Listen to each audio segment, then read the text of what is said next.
So welcome to our third weekly update. Plenty of positive comments on our last weekly updates, which is great. And I don't plan these very much. I just literally tag stuff, takes me 20 minutes to do, and then publish them. So it's great, quite easy content for me to get out there, and it's great that you guys are liking it. So yeah, just first thing we'll do then, we'll have a look through the old tagged emails that I've got in my inbox that I thought stuff that you might find interesting, and then we will move over to a couple of things that people have sent me as well that are worth talking about, and a bit of a review which I haven't done the last two on our YouTube channel because there's some questions there, the comments, so I'm just going to run through those. And a couple of things that we've been experimenting on the channel, which seems to be doing really well this year as well. So yeah, the first thing is London. How are we doing? So we got visas back from London. Manchester seems to be taking a while still. We've still got late November people waiting for their visas from Manchester. But London, on the other hand, we've got here Mr. Rogers. Well done. You got your visa, and that was an appointment from the 12th of December, and that's come through. So we're looking at 5 weeks with Christmas in the middle, so that's not too bad. Remembering that they are saying at these appointments that it's going to be 2 to 3 weeks, or 10 to 20 days in some cases, and we haven't seen any 10 to 20 days yet. So you just have to bear in mind. Also the Ritwood family, they got theirs, and let's check out when they had their appointment. Their appointment as well was in December. So they're coming through well from BLS in London. We're happy with that, I can tell you.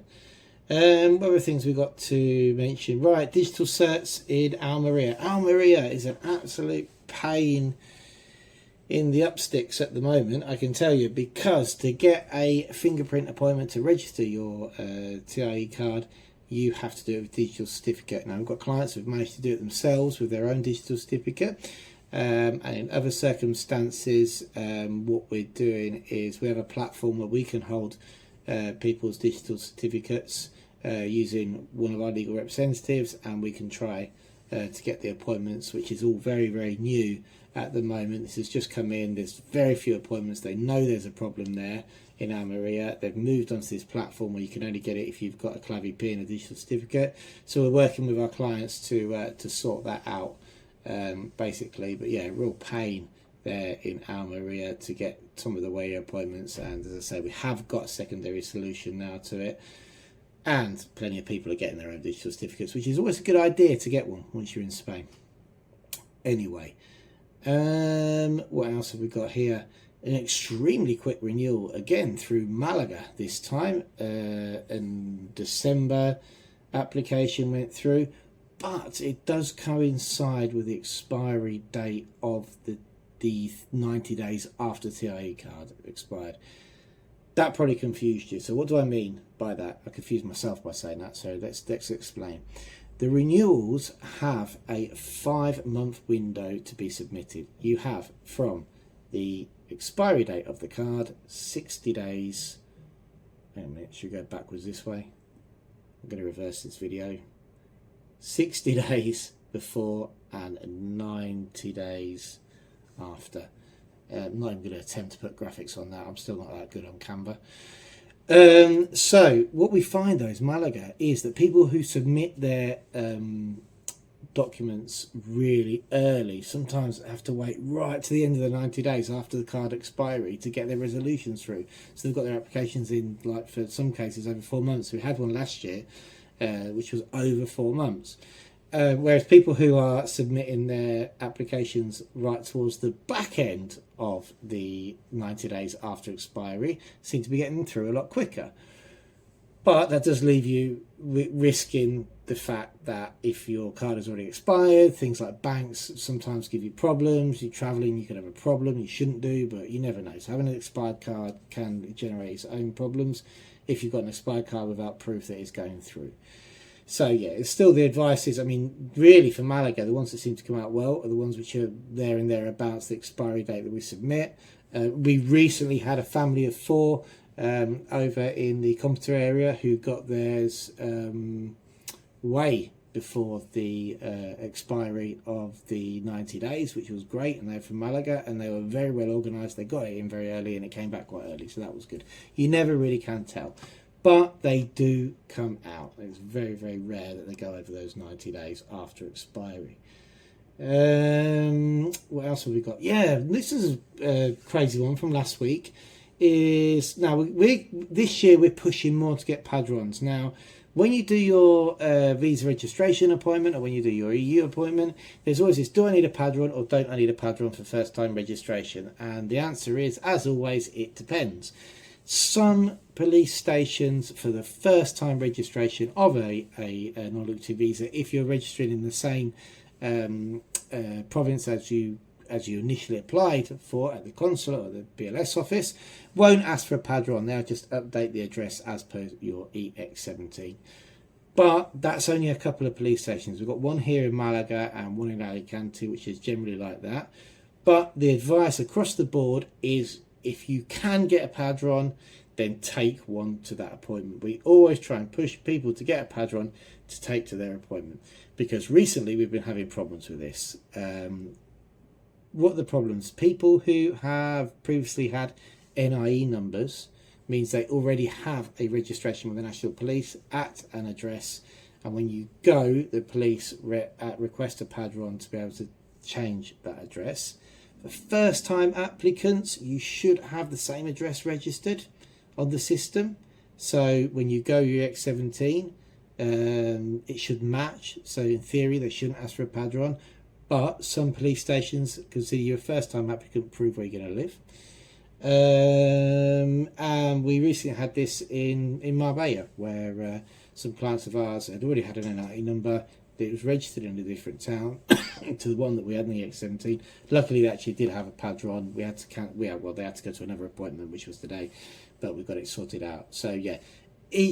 Our clients, we work on a case-by-case basis. We look if you've had a previous NIE where you're registering your visa initially, if you're using a temporary address, if you've got a property in Spain, if you're going to be renting, if you don't know where you're going. We'll sort of judge that with you, where you're going, and it's always done on an individual case basis. But under all circumstances, when you move into Spain, padron, the sooner the better, always helps.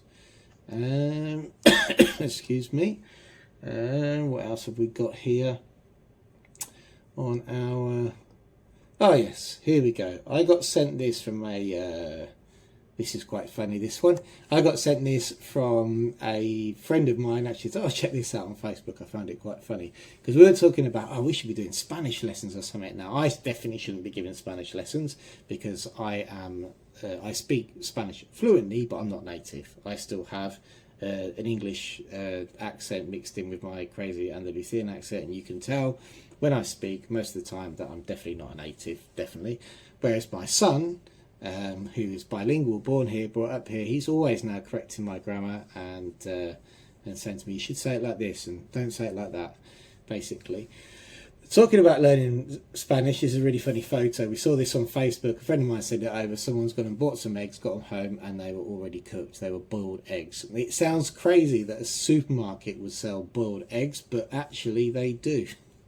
Here's the photo.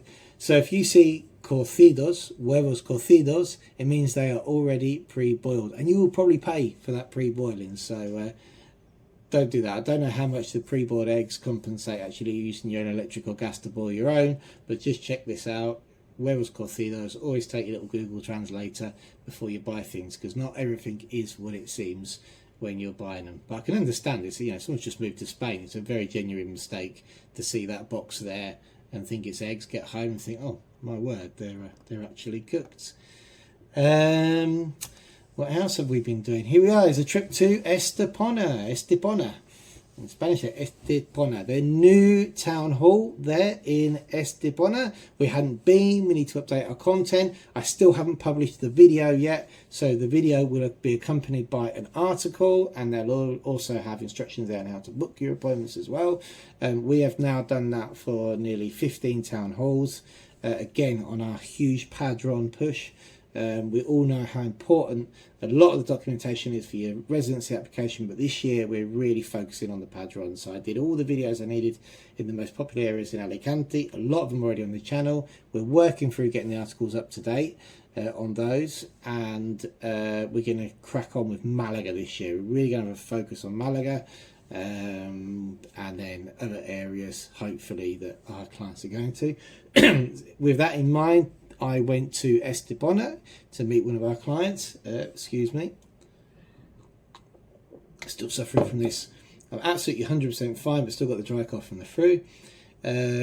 Denise, met her. We first met at Upsticks in a place in the sun in 2022. We did her initial visa, and now we're doing the renewal, and it was great to go and see her again after 2 years nearly.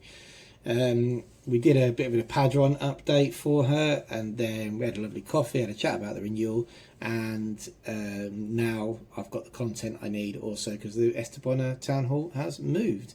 So yeah, and it's one of those buildings where it's like you either love it or you hate it. So check out our YouTube channel and please let me know if you love it or you hate it on the video. I actually quite like the building. Albeit that they still now, this modern age, they seem to build these buildings for administrative bodies to seem intimidating. You know, these huge desks, and right at the back you have this big glass wall with desks behind it, because you know that's probably where the most important people sit who are doing the most important jobs. But you know, they still build them to be intimidated, to intimidate you when you're going to ask them for something. That's how I feel. Not that I actually am intimidated when I go to these offices. What else have we got? Oh, here's one. Personal thing from me, but I thought it might be worth getting out there for people who are coming to Malaga and looking for car hire. Now, sadly, coming back from Estepona, the Upsticks Drivemobile, the little Toyota IQ, which we imported last year, which was given to us by my father-in-law. He said this would be a fantastic car to have in Malaga and to promote the Upsticks Drive recently, should we say, branded business as part of Upsticks, which Lara runs, and it's Lara, my wife. Father-in-law said, you know, he's actually not too well, unfortunately, so he said he bought a new car and he said take this one to Spain, and it was a bit of a mission to get it here. My father brought it down, driving it, and it was a family effort, and we finally got the car here. We've registered it up, it's all got the stickers all over it, and it's fantastic. It's been an absolute dream. But on the way back from Estepona, the exhaust fell off. When I say it fell off, it literally fell off. It was hanging, so this huge clunk. So I did all my correct procedures, put my jacket on, put the old light on the top now with the GPS thing. I also ran out and put a triangle out just in case. Checked underneath, and luckily the exhaust is only held on by these two very strong rubber clips, and it had broken just by the manifold. So I clipped it off, chucked it in the back, and drove back to Malaga sounding like a racing car, really. Dropped it off at the garage. The garage was like, oof, let me make a call. The exhaust isn't going to be here for a week. It's like, oh no, we need 2 cars. Unfortunately, in our household, we need 2 cars. So there is this firm called All in Malaga. Now, it's a car hire company in Malaga. Now, they are not always the cheapest, okay, not always the cheapest, but they by far are certainly the easiest. And the reason they're the easiest is because there's no questions asked. Okay, we all know we've done people like, I don't know if I'll get done for liable if I say the names, but there's a very famous one which begins with a G and ends, and the first word's G and the last word's S. All right, who always get bad reviews because you'll get a car for a week for €40, but then when you finally turn up, you will find that you're being hammered for extra insurance, hammered for this, and it costs you €200. And if you don't take it when you go back, they're giving you earache and you're getting a €600 fine down the road or something. These guys here all in Malaga, it is a one-off payment. You can even do it in cash if you want. They have a very good website, which I'm going to put below. Personally, and I'm not getting anything from this, but I've had always good experiences with them. My family and friends have always had good experiences with them. They have a shuttle bus that goes up and down. We have had a couple of NAF cars from them, which then we've had to change, and they have been very good with changing it. They seem to have recently bought a fleet of black Seat Ibizas, which every time someone comes over to visit us, we seem to get the same car. But it is, I had to pick up a car just to get me through the week, unfortunately, and they charged us €106 all in, no deposit, no questions asked, for a week's worth of car hire rental here in winter, which I thought was great. The only thing is you cannot leave Andalusia with the car. So if you are having a drive outside of Andalusia, you can't do it with this vehicle. So, but all in car hire, if you're coming to Malaga looking for car hire, I've always used them and they've all been very good. Not always the politest, like I say. Sometimes they're really polite, sometimes they're, there you go, there's a key, give me the cash, sign here, see you later. I'm like, well, it's got scratches all over it. Doesn't matter, they say. We're not even taking deposit because it's full insurance. Just go. And what else have we got here? Okay, yeah, this was sent to me by somebody, an email which was Don't Drink and Drive article, on the N332 website, which I'll put a link again down to the bottom. And yeah, I mean, this article is highlighting the fact that, you know, just do not drink and drive, because the level of alcohol that you're allowed to have here, although it's a sliding scale on the fine you get, so if you're only just over, you might just get a fine and be allowed to drive the next day. Okay, it's so low that your likelihood is if you have a beer or two, you're going to get caught, and you shouldn't do, really. But the reason I wanted to highlight this article was because recently, ever since I was sick at Christmas with this flu thing, haven't really had a beer at weekends or anything, haven't felt like it. And on a couple of social occasions that we've been to, a birthday party recently, I opted for a thing called 00 Tostada. Okay, so it is a non-alcoholic beer, and but normally non-alcoholic lager is pretty naff, let's be honest. Okay, but this isn't too bad. This is every brand seems to do it now. So you've got San Miguel, Mal, Estrella Galicia one's fantastic, and it's called Tostada. So toasted, non-alcoholic beer, and you can put it in a glass. It looks like beer. And I was drinking it at the weekend when we had my son's party, and I was like, oh, this is all right. Now, I've never found a reasonable alternative, but the tostada, so cerveza tostada 00, they call it. So the non-alcoholic tostada beer is definitely a good alternative if you are driving, because there's no point just having one and then driving, is there? You might as well just stick to the tostada 00 the whole day. So yeah, I've found that, and I really like it, and I'm very critical of non-alcoholic beer, I can tell you that now. What else have we got going on? And the last thing that somebody sent me through, a friend of mine, cheers Glenn, nice one. Everybody's looking out for me saying, oh, do you think this is interesting? I'm like, yeah, after I told them I'm doing these weekly updates. The Australia axes golden visa scheme for wealthy investors. We don't deal with Australia, evidently, so it's nothing to do with Australia. But what did stick out to me was the EU urges golden passports crackdown. Now, we know I think there was a movement in Portugal. If you've got any articles that you know you've read about, please stick them in the link below. In Spain, there doesn't seem to be any talk about a crackdown on the golden visa at the moment, as far as we know. But it does say in the middle of this article, which you can read in the links below, that they're seeing that the EU are pushing for people to crack down on the golden visa. What will Spain do? Who knows? Maybe Spain won't crack down and stop giving the investor platform visas, because basically it's an investor platform. But they may make it more difficult with more documents that you need to prove that you qualify. Right, so that's, I think our email's done. Let's have a look at our YouTube channel, shall we? So, we have, let's have a look here. We did a poll. Now, when I was looking at the, with my YouTube technician, my 10-year-old son, Raoul, we were looking at shorts and stuff like this and what attracts people to your channel. Ultimately attracts people to us, and hopefully they'll use our services. And polls came up on the community posting, so you can post like you do on Facebook. Polls came up as a very good way of attracting people to your channel, and also getting some really good, interesting information. So we did a poll. Where will you be applying? It's a week deep now, this poll. So where will you be applying for non-lucrative visa in 2024?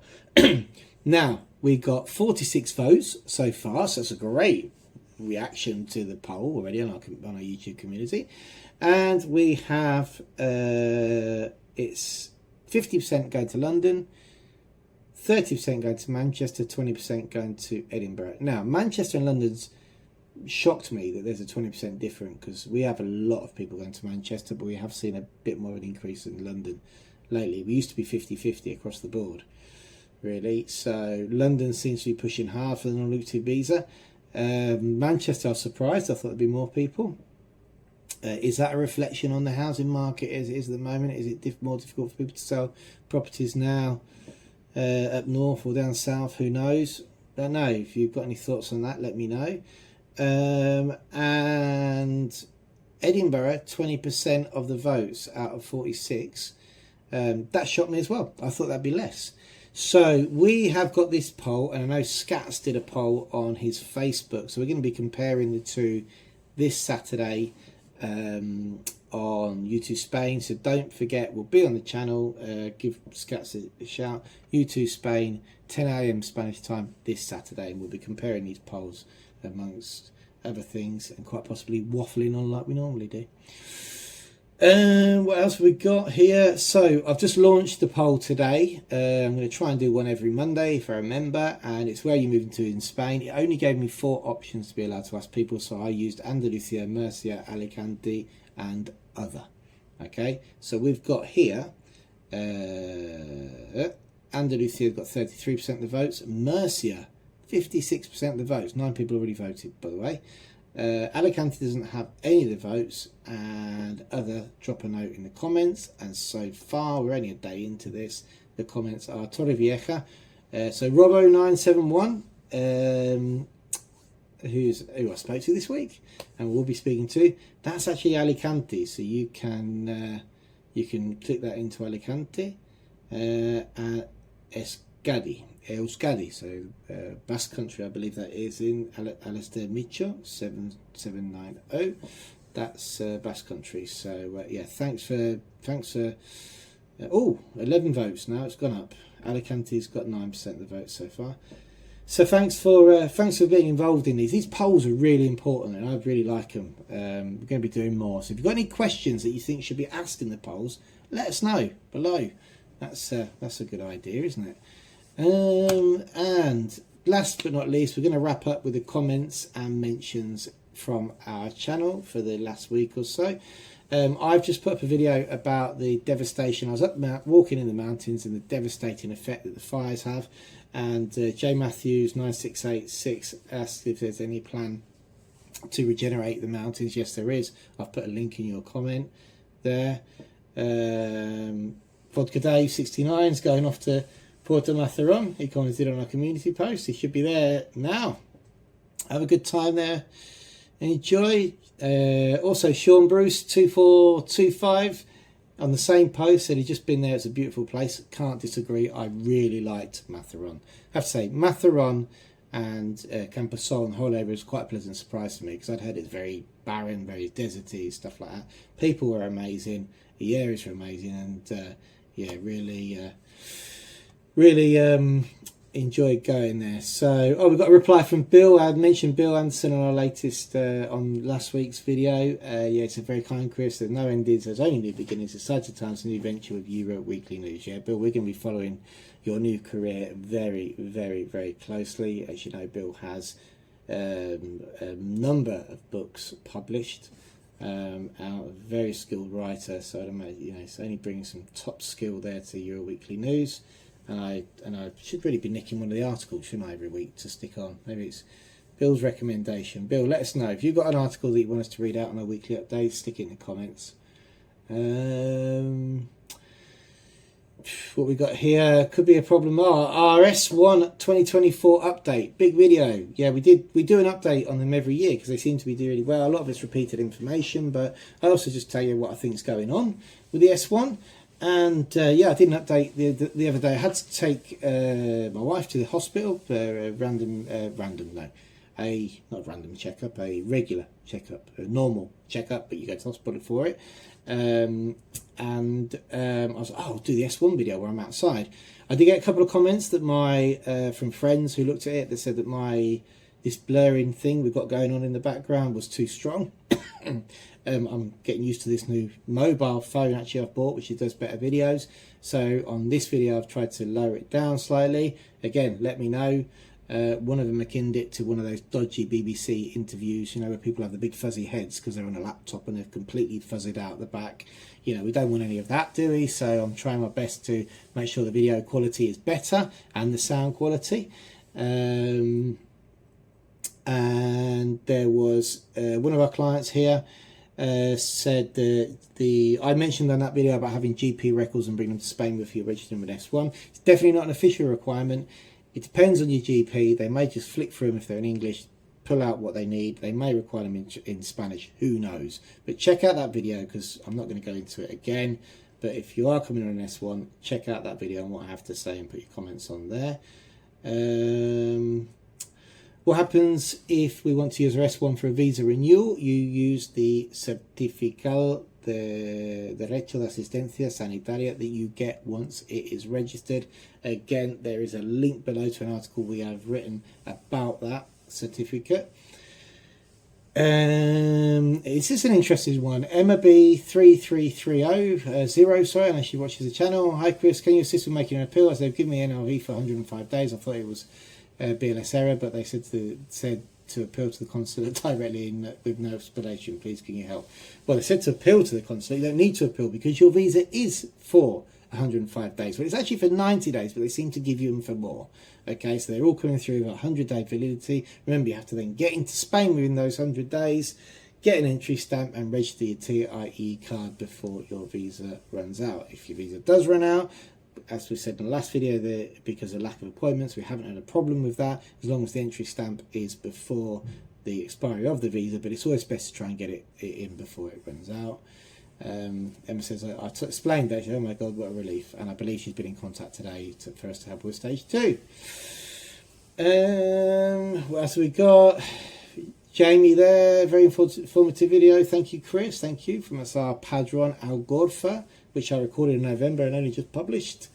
Do you have an email address for inquiries, please? Yes, we do actually. And I haven't replied, so we're going to do it now live. Let's reply. It's support@upsticks.es. There we go. Smiley face. That's replied to. Sometimes I miss them.